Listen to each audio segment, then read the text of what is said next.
Welcome back to Night Creepypasta Rules, where we delve into the darkness found in plain sight. Tonight's story hits a little closer to home, a cautionary tale whispered between those of us who spin nightmares for a living. Be careful what rules you follow, listener. Especially when your audience isn't entirely human. There's a certain dangerous intimacy forged in the dead hours of the night, whispering nightmares into a microphone, sending them out to unseen strangers huddled by their glowing screens. The real problem begins when you get the distinct, chilling impression that the darkness on the other side of the static has started whispering back. My world these past 2 years since everything changed, has shrunk to the dimensions of this cabin, nestled like a stubborn hermit crab deep in the pine woods of rural Maine. Outside, the wind sighs endlessly through branches heavy with impending snow, a lonely sound that underscores my self-imposed exile. Inside, the air smells of wood smoke from the cast iron stove, old books, and the faint metallic tang of constantly running electronics. This room, my studio, is where I become the voice of Night Creepypasta Rules. It's where I conjure dread, spinning tales found in the shadowed corners of the internet into audio narratives that somehow resonate with hundreds of thousands of listeners. They crave the shiver down the spine, the glance over the shoulder, and I need to provide it. Perhaps it's catharsis. Perhaps it's simply easier than confronting the silence my own life became. The work requires focus, a meticulous layering of voice, soundscape, and silence, a routine that usually grounds me. Tonight, though, the familiar comfort feels thin. The woods outside seem darker, the silence between wind gusts heavier, more deliberate. My reflection in the dark monitor screen shows a pale face, eyes wide, smudged with fatigue. Authenticity, my listeners call it. Exhaustion, I call it. And maybe something else. A growing unease. I try to attribute the subject matter to the isolation.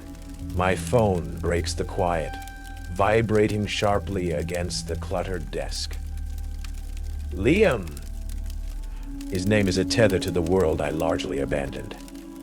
Hey, I answer, forcing the practiced warmth of my narrator voice. Don't tell me the city ran out of decent coffee. Worse, Liam's familiar voice crackles slightly, a comfortable sound amidst the electronic hiss I live with. Ran out of reasons not to check on my favorite hermit. You sound tired, Clara. More than usual. Deadline looms, I deflect, turning my chair away from the accusing glow of the editing software. Big Halloween special planned. Right. The special, he says, skepticism coloring his tone. Look, I was scrolling through your comments again. Procrastination fuel. And seriously, some of them. That whispered void character. The veil thins with each telling. Your resonance grows stronger. What does that even mean? It's not fan speak, Clara. It's creepy. My stomach tightens. Whispered void. The comments are always like that. Insightful in ways that feel invasive, referencing the feeling of the story, not just the plot. Almost responsive. It's just deep roleplay, Liam, I say, the excuse sounding weaker each time I use it. They get into the lore. Lore? Or are you getting too into it? He asks gently. Maybe take that break. Come down to Seattle? Real coffee. Non-creepy comments? Maybe after Halloween, I lie, hating the slight tremble in my voice. Gotta go, Liam. Editing. We hang up, and the silence rushes back, amplified. He's right to worry. But he doesn't know about the rules, doesn't know the real reason the isolation sometimes feels less like peace, and more like holding my breath underwater. I found them on a defunct forum. Cached pages retrieved through obscure search terms. Creator burnout, platform anomalies, sentient static. Warnings posted by users now deleted, like digital ghosts. 3 rules. Presented as essential for survival in the niche world of online horror narration. If things started to feel reciprocal. Rule 1. Blank avatars commenting in unrecognizable scripts languages. Delete instantly. Do not translate. My rationale then: corrupted data, sophisticated spam. My rationale now: a doorway you don't peek through. Rule 2. Comments messages demanding the next offering or similar ritualistic terms. Ignore completely. Do not acknowledge the demand. Do not acknowledge the demand. My rationale then: edgy fans trying too hard. My rationale now: feeding something? What happens if you stop? Rule 3. Subscriber count hits 666, then climbs independently, rapidly. Unplug microphone immediately. Log off. Broadcast compromised. My rationale then: a bizarre hack or viral bot. My rationale now: who or what is broadcasting instead? Insane. Utterly insane. Yet, I'd saved the screenshot. Just in case, because sometimes, late at night, editing audio, I thought I heard whispers beneath my own voice track. Whispers that vanished when I isolated the frequency. Sometimes, a view count on a video would jump by exactly 666 overnight, then settle back down. Glitches, bugs, had to be. Tonight feels different though. The air in the cabin crackles faintly. The wood stove seems to consume its logs faster, casting frantic, dancing shadows. I turn back to the computer, ready to work, needing the distraction. And then I see it. A new comment notification, the small electronic chime sounding oddly flat, tinny. Username: Fortin White Kawaii 1 profile picture. None. Just the blank, gray default silhouette. My eye is narrowed slightly. No avatar counts weren't unusual, but often spam bots. I read the comment preview below the username. It wasn't text. Not in any language I recognized. Not anything else. It was a string of jagged, broken lines interspersed with tiny, complex symbols that seemed to writhe like insects. Sharp angles overlapping chaotically. It looked like corrupted data trying to form itself into meaning, like visual static given a malicious, almost unreadable structure. It felt fundamentally wrong, alien, not meant for human eyes, radiating a cold sort of intelligence. Just looking at it made my skin crawl. A prickle of nausea tightening my stomach. Rule 1. If a viewer with no profile photo comments in a language or script you cannot readily identify, delete the comment immediately. The memory of the rule flashed cold and sharp in my mind. This wasn't just spam. This fit the description exactly. My hand shot to the mouse, cursor hovering over the tiny delete icon next to the comment. Part of me, the storyteller, the researcher, screamed to copy it, analyze it, understand it.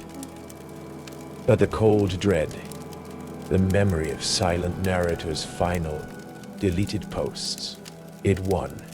My finger clicked down hard.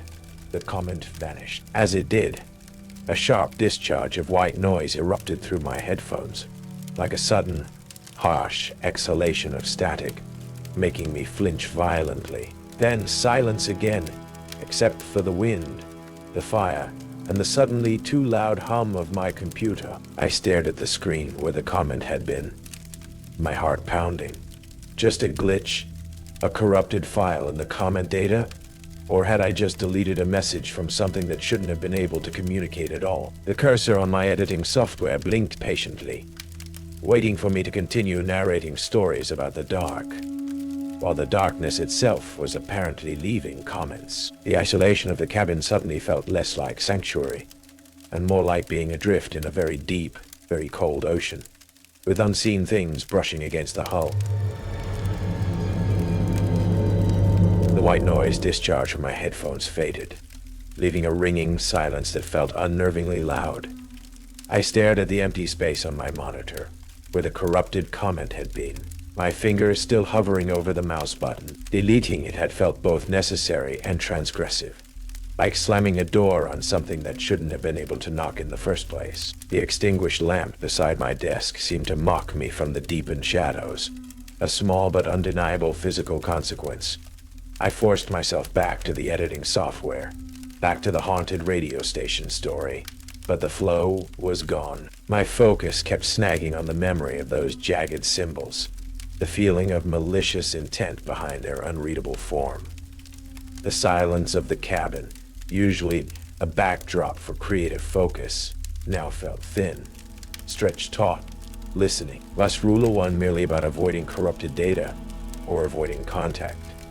Work was slow, halting. Every slight glitch in the software, a dropped frame, a moment of audio lag, sent a jolt of adrenaline through me. I found myself saving obsessively, backing up files to an external drive. A paranoid ritual I hadn't felt necessary before. The low hum of the computer tower, once unnoticed background noise, now seemed to hold a watchful quality. Days later, after meticulously finishing and uploading the radio station narration, scrutinizing every second of the audio file for hidden whispers first, I braced myself for the comments. They came in steadily. Praise, critiques, theories, normalcy, almost lulling me into thinking the Rule 1 incident was a one-off, a bizarre system error. Then it appeared. Username, whisper, void profile picture, still blank. Comment, acceptable. The narrative resonates. We await the next offering. We await the next offering. There it was. Offering. Not story. Not upload. The word landed like a cold stone in my gut, instantly bringing Rule 2 to mind. Ignore. Do not reply. Do not acknowledge. A wave of conflicting emotions washed over me. Fear, sharp and immediate, but also anger. A hot flush of indignation. Who was this, demanding my work like tribute? And beneath that, a colder, more disturbing flicker. Morbid curiosity. What did they believe they were receiving? The urge to reply, to demand an explanation, was strong.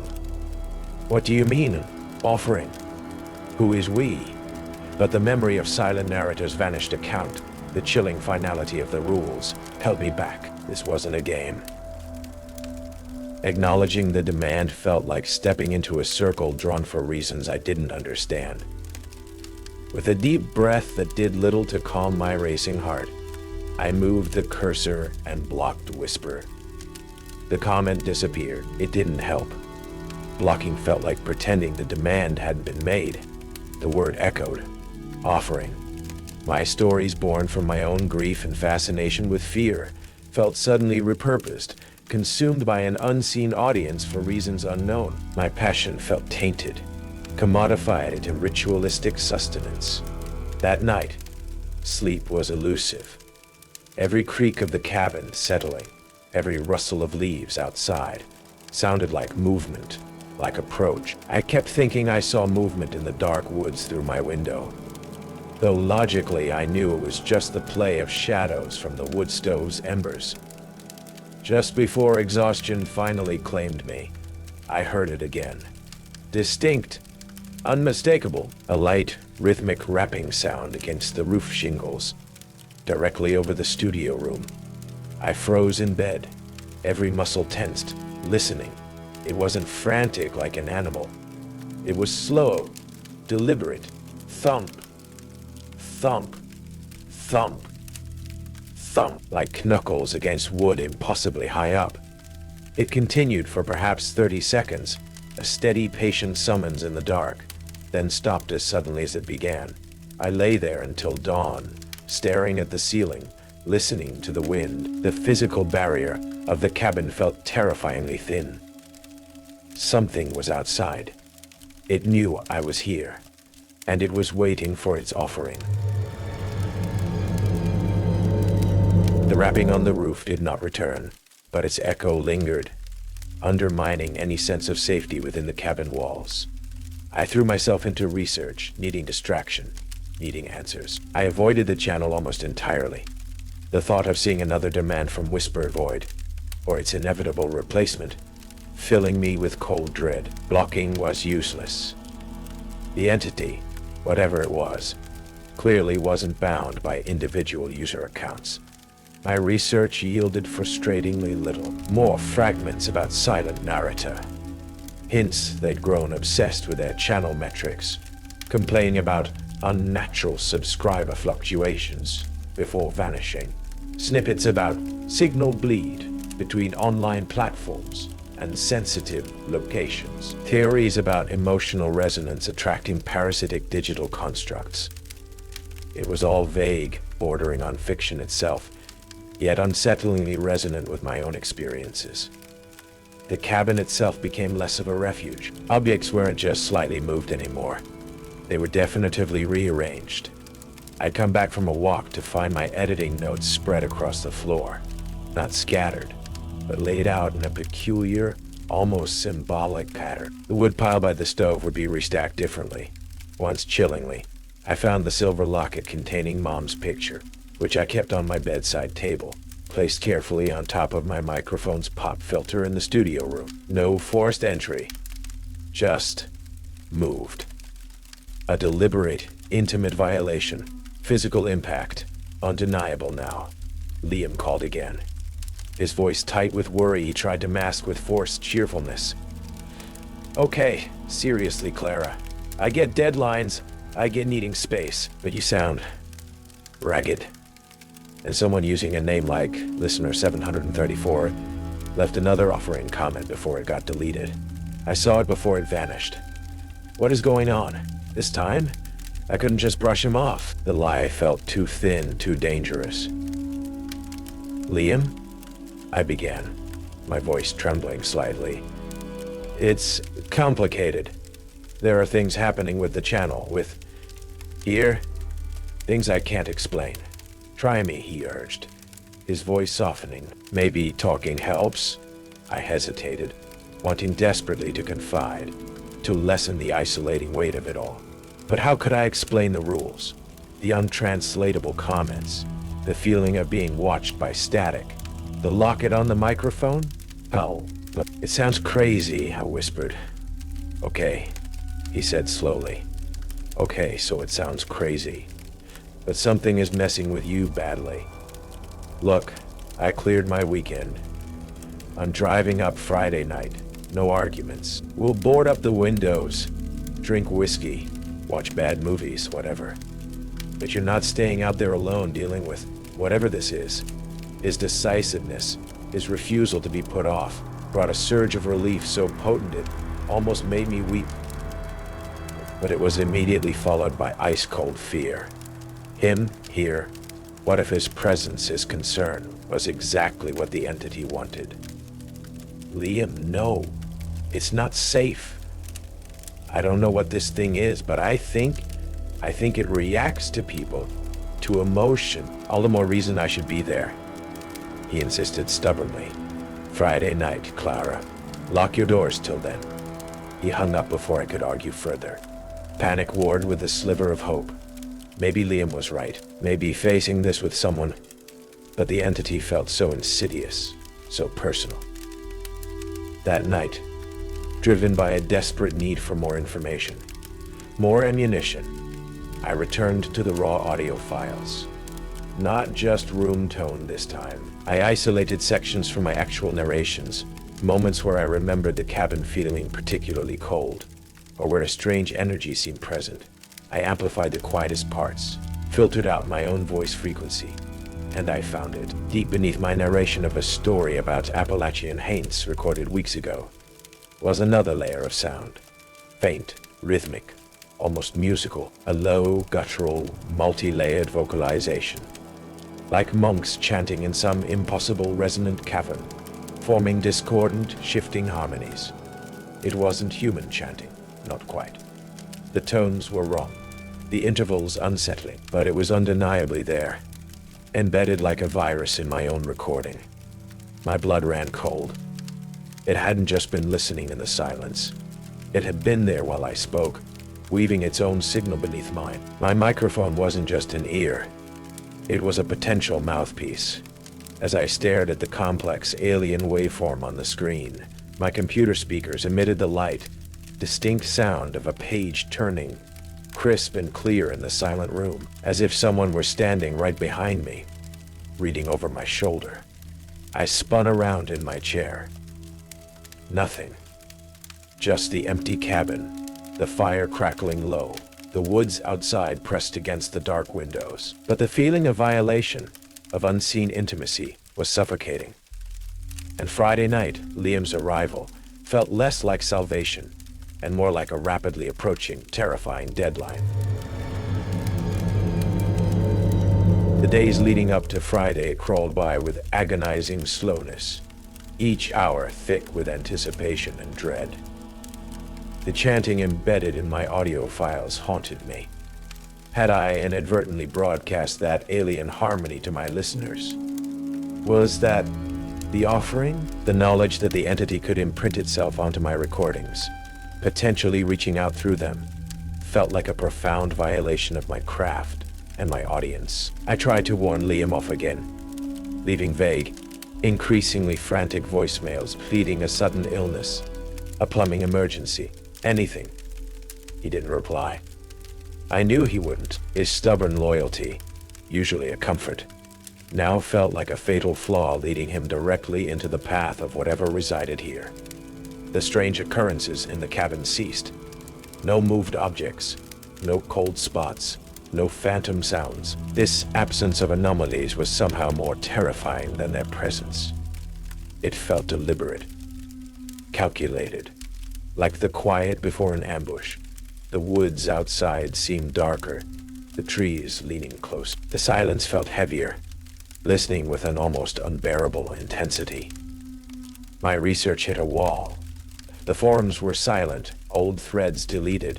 Attempts to trace whisper, void led to endlessly looping proxy servers. I felt completely cut off, armed only with 3 cryptic rules and the chilling evidence on my hard drive. I started prepping, not just for Liam's arrival, but for a confrontation. Maybe Liam's presence would trigger something, force the entity's hand. If it did, I wouldn't be caught passive again. I charged backup batteries, checked the heavy flashlight, kept the wood stove burning high for light and warmth, and maybe, irrationally, as some kind of primal ward against the coldness I associated with the entity, I saved the audio file with the embedded chanting onto a separate, isolated USB drive, labeling it Containment Breach. Knowledge felt like the only weapon I had.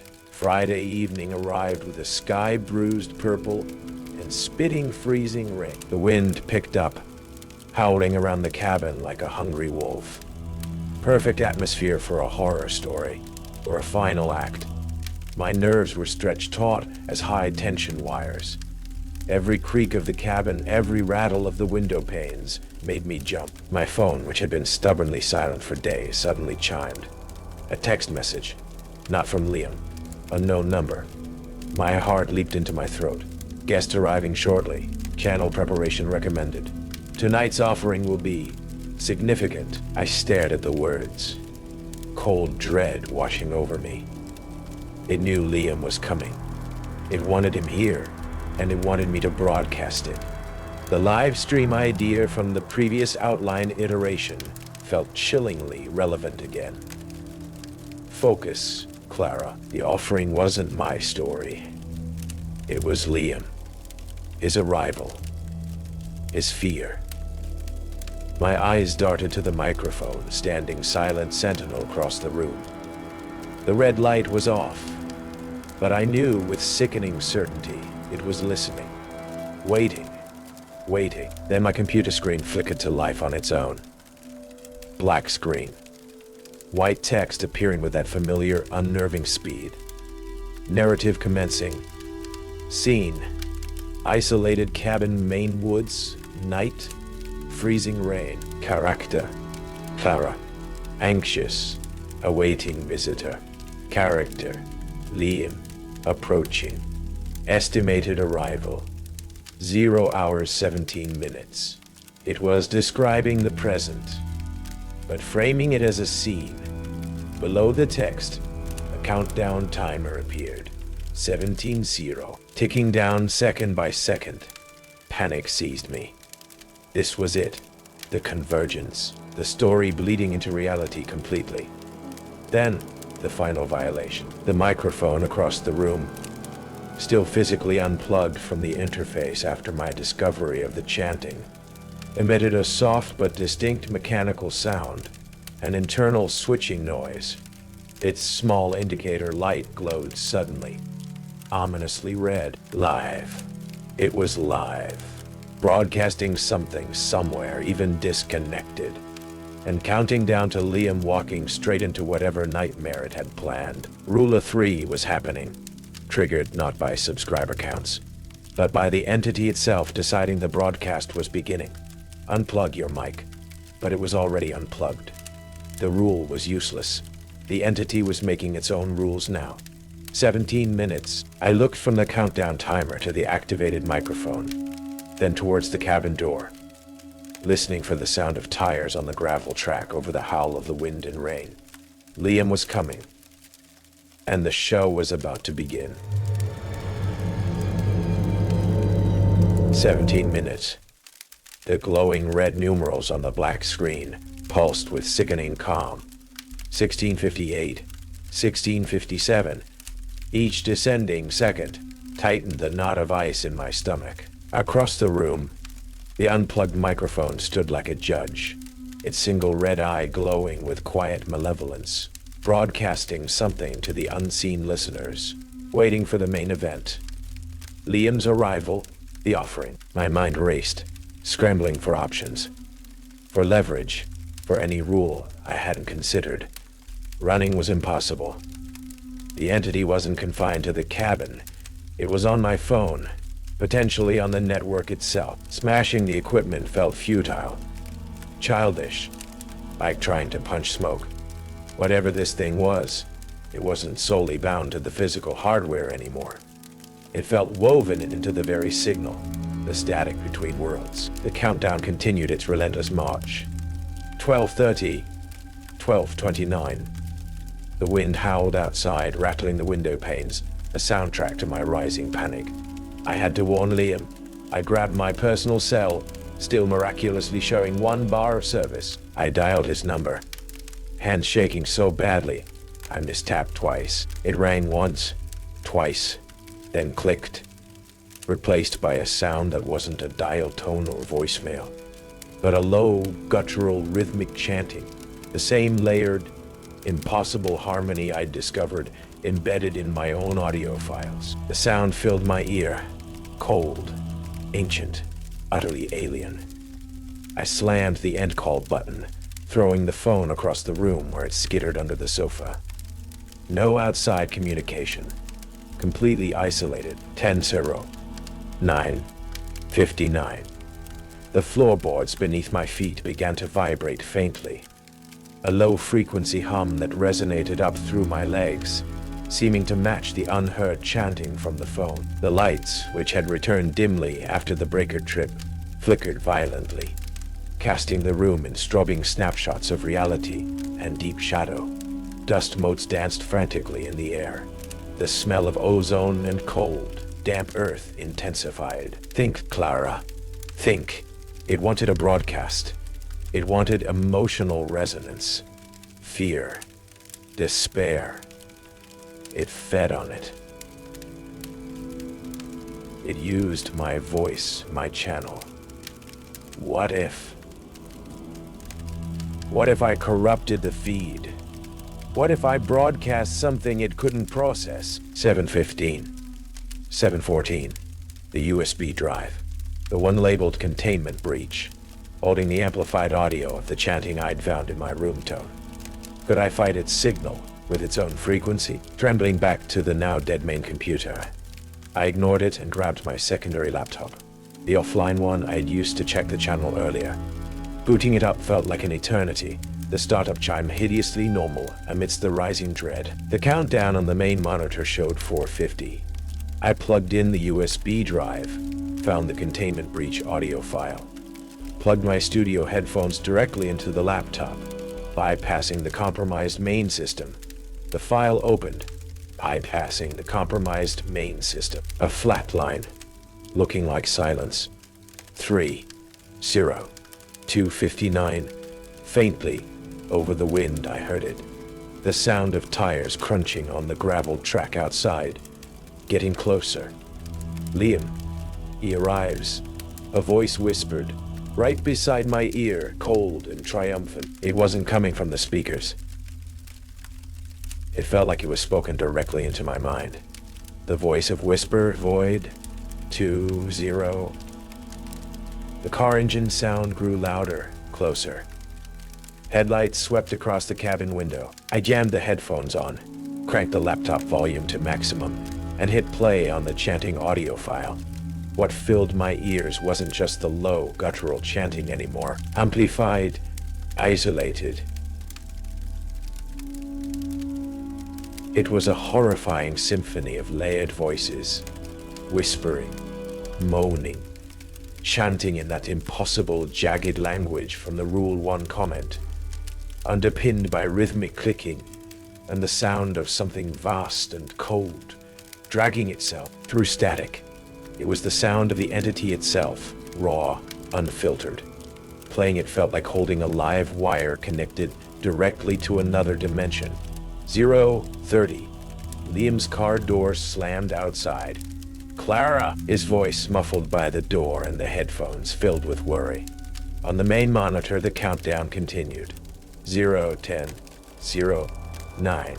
Then a sharp rapping sound of Liam's knuckles hit the cabin door. Clara, open up. Are you okay in there? 00. The countdown timer vanished from the dead monitor, replaced instantly by the familiar interface of my streaming software, showing live broadcast. The red light on the unplugged microphone across the room pulsed brightly, and from the main computer speakers, my own voice suddenly filled the cabin, smooth, calm, narrating. The visitor arrived. My recorded voice echoed chillingly, oblivious to the welcome prepared. He approached the cabin, concern etched on his face, unaware that his worry itself was the key, the final ingredient for the offering. No, I screamed, wrenching the headphone jack from my laptop, aiming the laptop speakers directly towards the activated, unplugged microphone across the room. The raw, alien chanting blasted out at full volume, filling the small cabin with its discordant, multi-layered horror. The effect was instantaneous and catastrophic. My recorded voice narrating from the main speakers dissolved into a deafening screech of corrupted data and static feedback. The red light on the microphone flared blindingly bright, then extinguished with a sharp cracking sound. Then extinguished with a sharp cracking sound. The main computer monitor exploded inwards in a shower of sparks and glass. The lights in the cabin didn't just flicker, they exploded, plunging the room into absolute suffocating darkness. The floor bucked violently beneath me, throwing me against the desk. Then silence, a silence deeper than Rule 3, a silence that felt broken, empty. The oppressive presence, the listening intelligence, the connection. It felt severed, violently ripped away, leaving behind only the smell of burnt electronics, ozone, and the lingering echo of that impossible chanting in my ringing ears. Outside, through the sudden, unnatural quiet, I could hear Liam again, pounding harder on the door now, his voice raw with fear. Clara! Clara! What in God's name is going on? Let me in. I pushed myself up, shaking, bruised, disoriented in the pitch blackness. The immediate threat felt gone, disrupted, the offering spoiled. But the silence felt wrong, fragile, and Liam was still outside. I stumbled towards the door, unsure if opening it meant letting him into safety, or letting whatever lingered after the crash find a new way in. The silence left behind by the screeching feedback and exploding hardware was absolute, profound, broken only by the frantic drumming of my own heart and the sudden violent pounding on the cabin door. "Clara! Open up! Open up! What the hell is happening in there?" Liam's voice, raw with fear, cut through the ringing in my ears. I stumbled through the pitch darkness, tripping over my overturned chair, guided only by the weak moonlight filtering through the windows. The air tasted metallic, burnt, thick with ozone. My hands found the deadbolt, stiff, but it slid back. I wrenched the door open. Liam practically fell inside, phone flashlight beam cutting wildly through the gloom, revealing the devastation, the shattered monitor screen, the dead computer tower, smoke curling faintly from its vents. My expensive microphone lay snapped on the floor near where I'd blasted the corrupted audio from my laptop speakers. My laptop itself was dark, screen cracked. "Clara, my God, are you hurt?" He grabbed my arms, his flashlight beam dancing over my face, taking in my wild eyes, torn clothes, the slight trickle of blood from my nose. "I'm okay," I stammered, shaking uncontrollably. "Liam, you shouldn't have come. Shouldn't have come." He swept the beam around the wrecked studio room. What was that? It sounded like the world was ending through my car speakers when I got close. How could I explain? The rules, the entity, the offering, the hijacked broadcast. I gestured vaguely at the dead equipment. "Power surge," I mumbled, the lie tasting pathetic. "Massive one. Fried everything." Liam stared at me, then at the room, then back at me. His usual skepticism was gone, replaced by a deep, troubled understanding that went beyond blown circuits. He saw the state of me, the wreckage, the feeling in the cabin. Cold, still, violated. He didn't press for details I clearly couldn't articulate. "Okay," he said softly, his voice firm. "Power surge. Doesn't matter. We're leaving right now. Right now. Pack a bag. Essentials only." There was no argument left in me. The fight, the desperate counter-broadcast had drained everything. This cabin wasn't safe. It was ground zero. While Liam checked the main breaker, dead, and found emergency candles, I numbly threw clothes, toiletries, my wallet into a duffel bag. My eyes fell on the desk, on the USB drive labeled containment breach, still plugged into my dead laptop. I hesitated, then pulled it out, pocketing it instinctively before another part of my brain screamed. No. I yanked it back out of my pocket and tossed it onto the desk amidst the debris. No souvenirs from this nightmare. Leaving the cabin felt like escaping a tomb. We didn't bother locking the damaged door. As Liam's car navigated the muddy track leading away from the clearing, I looked back through the rear window. The cabin stood dark and silent against the backdrop of the immense whispering Maine woods, looking smaller, more isolated than ever.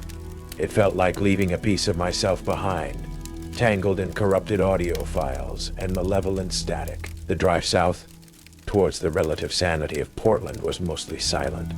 The normal sounds of the car, the engine, the tires on the wet road, the clicking of the heater, gradually replaced the ringing in my ears. The woods outside slipped past, still dark and deep, but the immediate predatory presence felt lessened, distanced.